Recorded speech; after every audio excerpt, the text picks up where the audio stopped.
Acti, dusk's embrace.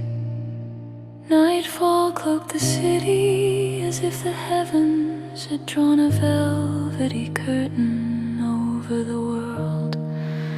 The hospital hallway glowed faintly, the light from overhead fixtures filtering down, casting long wavering shadows that dance across the sterile floor like silent apparitions. The biting winter wind outside howled a mournful tune, its chill a reminder that autumn had made its graceful exit, conceding to the harsh embrace of winter.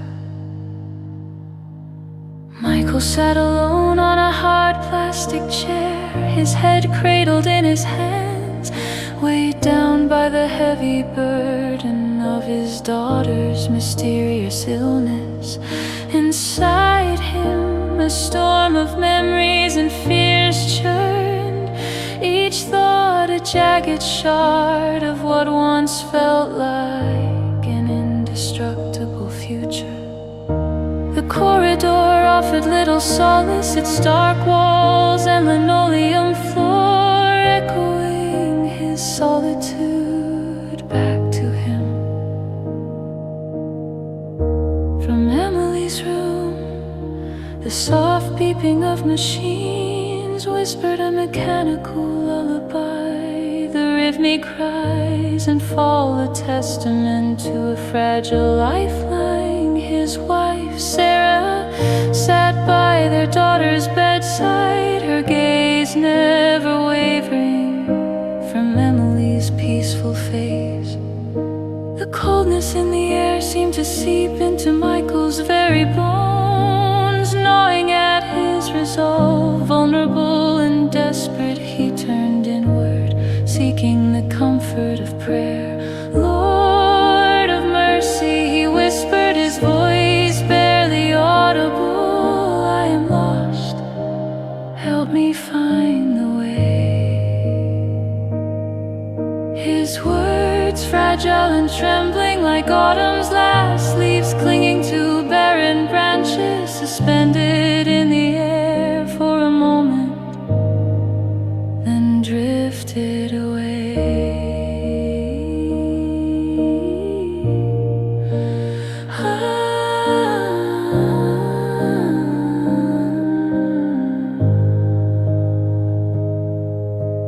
Nearby, Nurse Evelyn watched him with quiet compassion, her faith a steady beacon. She understood deeply that in the darkest hours prayer stood as stalwart companions against despair.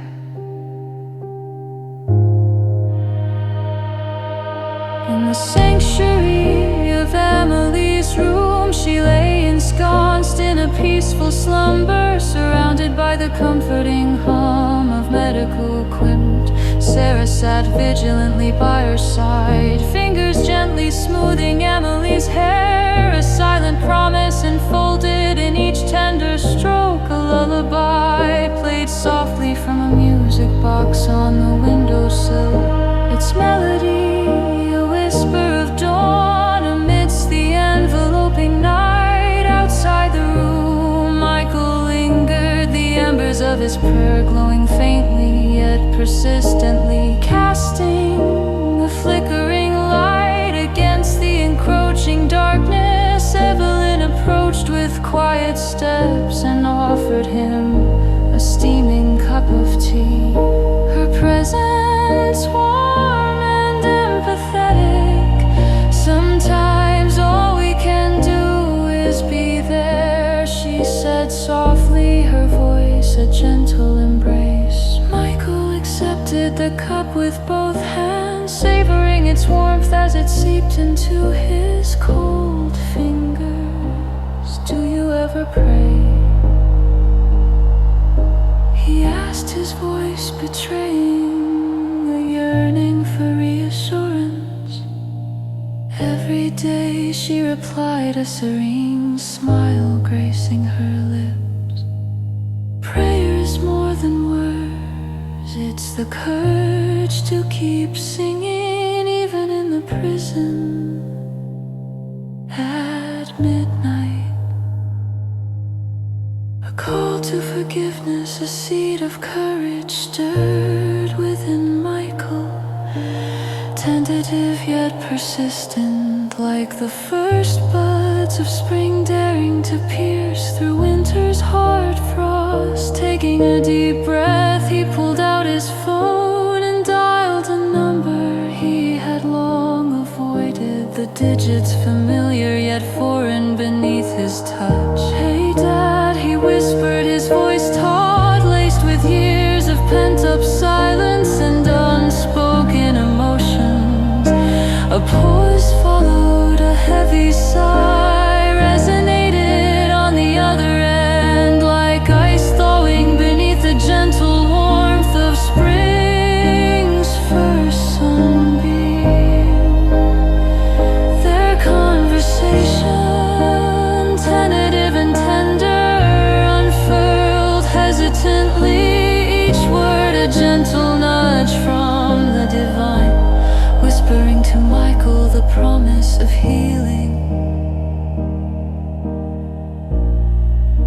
and reconciliation. Surrender to the light. Michael returned to Emily's side, finding Sarah there in prayer, her eyes uplifted in an earnest appeal to the heavens. He joined her, their hands finding one another, fingers intertwining ovary in a simple yet profound act of unity and faith. Their prayer was one of surrender, a laying down of burden at the feet earth a halim.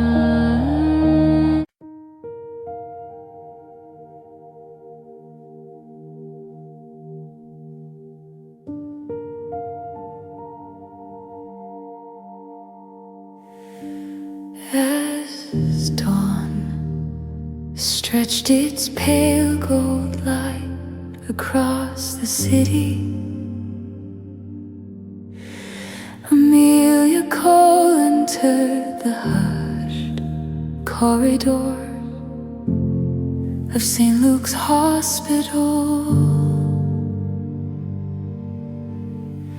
The cool morning air nipped at her cheeks, a gentle reminder of the world stirring awake beyond the glass doors. Within the fluorescent lit yard, a symphony of ringing phones and brisk footsteps echoed, punctuating the silence like a heartbeat, each note preluding stories of human frailty and resilience. Amelia cradled a steaming cup of weak coffee, feeling its warmth seep through her scrubs. A deep breath filled her lungs with antiseptic coffee and hope. She took her place behind the reception desk, ready for the city's relentless pulse to manifest in the form of people, each with a story, each seeking solace.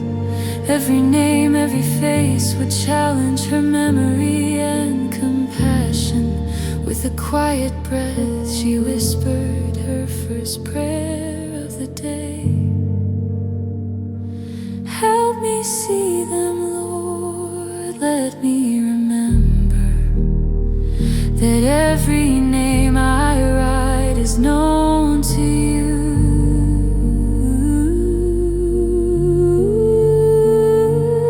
This silent petition the sea of suffering and healing. The morning rush poured in like a torrent, and the hour was swallowed by urgency and desperation. Amelia juggled phone calls, scribbling names and numbers, her fingers deftly navigating the chaos. The rhythm of her actions was almost a ballet amidst the flurry of movement and emotion. Amidst the clamor, a piercing cry rose, a mother's heart-wrenching wail, raw and unfiltered, echoing with a depth that could shatter glass. Amelia's heart clenched instinctively, recognizing the sound of a parent confronting the unthinkable. The woman's child, a small boy with hair like spun gold, lay still under a thin blue sheet, surrounded by medical professionals. In the eye of the storm, Amelia met the woman's gaze, a tunnel of fear, silently pleading for the impossible. It was a sacred moment of connection. Bowing her head, Amelia prayed, Holy One, be the healer, be the comfort.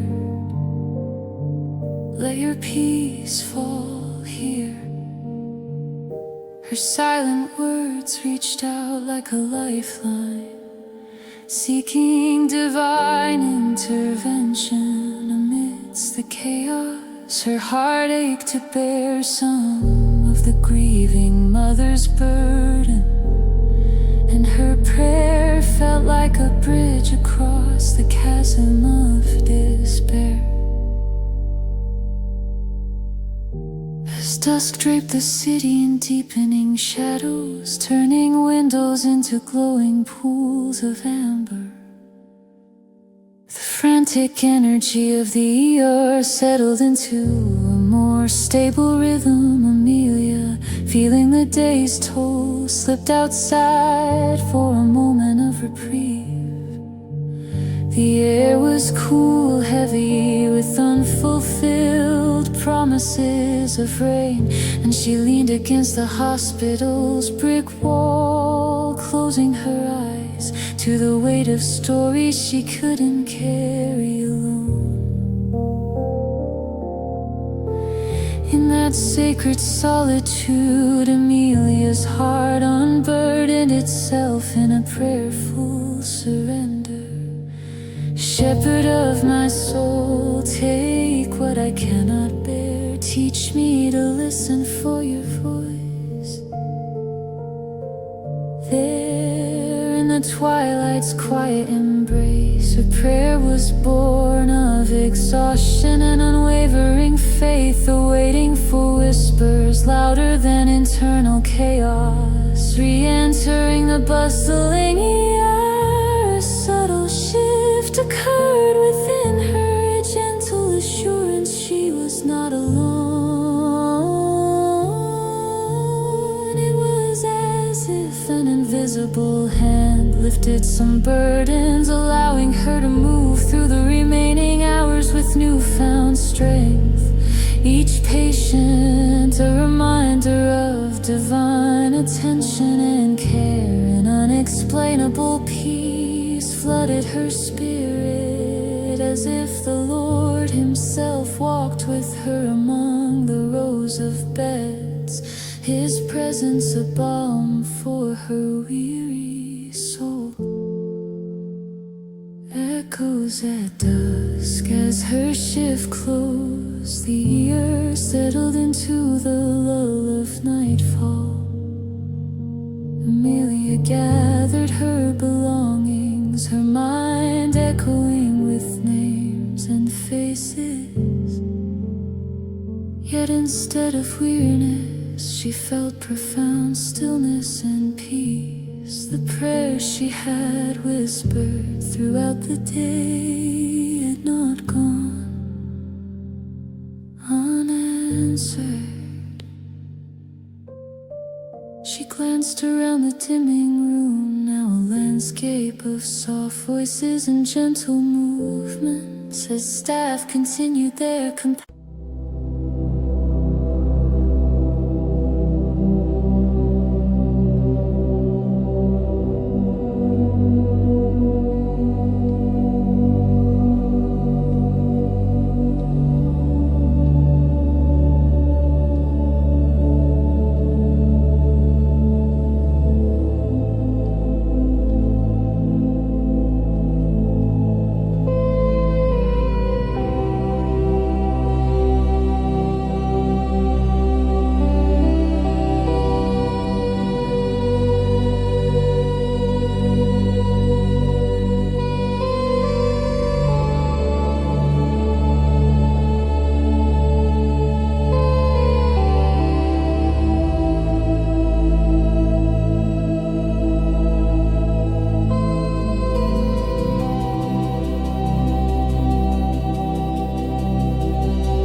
was a curtain of indigo, velvet draped across the sky, with stars peeking through, like scattered embers from a heavenly fire. Above, the moon cast a soft silvery glow, illuminating the world below. There in the soft patter of a gentle rain that dotted the windshield, with shimmering pearls, a lone truck idled at a rest stop, along an endless ribbon of asphalt. The air was crisp with the breath of winter, retreating into the welcome of spring, heralded by tender buds emerging on the trees, and the hopeful chirps of cicadas beginning their summer serenade. It was the kind of night that felt alive with the whispers of a new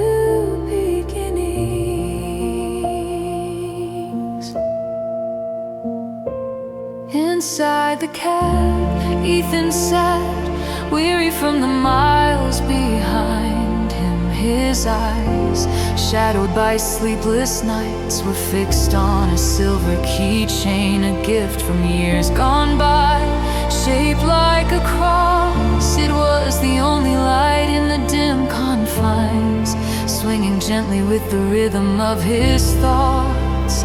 It caught the headlights' reflection, casting tiny specks of light against the dashboard like stars in a miniature galaxy. Ethan was a man trapped in the silent echoes of his own making. And as he turned the keychain over in his hands, he felt the weight of unspoken regrets and unshed tears. Each unspoken word a heavy stone in the depths of his soul.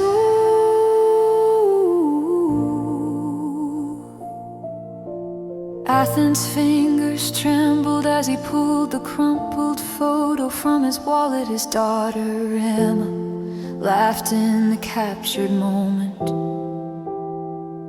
her eyes alight with the innocence he once cherished, but had been too distant to nurture. The seat beside him felt colder, as if emptiness had etched itself into the fabric, a reminder of years lost to the hum of the road and the silence he had allowed to take root.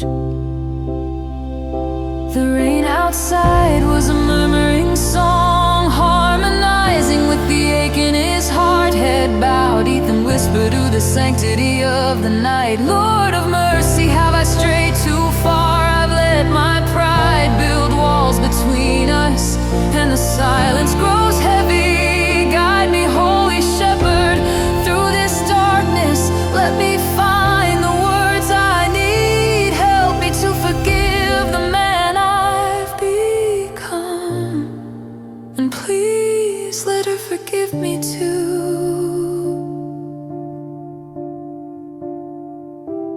In the stillness, his prayer hung like incense in the air, a fragrance weaving itself into the fabric of the night.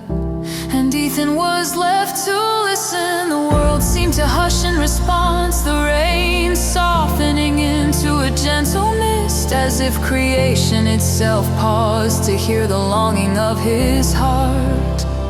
He closed his eyes, willing himself to hear the gentle voice that sometimes whispered truths only the heart could understand. Turning point, hours slipped past like the ceaseless patter of rain. The world outside, a blur of shadow and light. Ethan's heart was a kaleidoscope of memories and regrets, but amidst them, a warmth began to unfurl, a gentle nudge, a divine invitation to trust in the unseen threads that mend the tattered tapestry of human hearts. It was a subtle shift, like the first rays of dawn, hinting at the horizon, bringing with it a hope he had long thought lost. Determined, Ethan reached for his phone. phone, the silver keychain glinting in the soft glow of the cabin as he dialed Emma's number. Each ring was a beat, a breath of prayer sent skyward, a plea etched in the spaces between. When her voice finally answered, tentative yet familiar, Ethan felt the stirrings of love beginning to heal his story.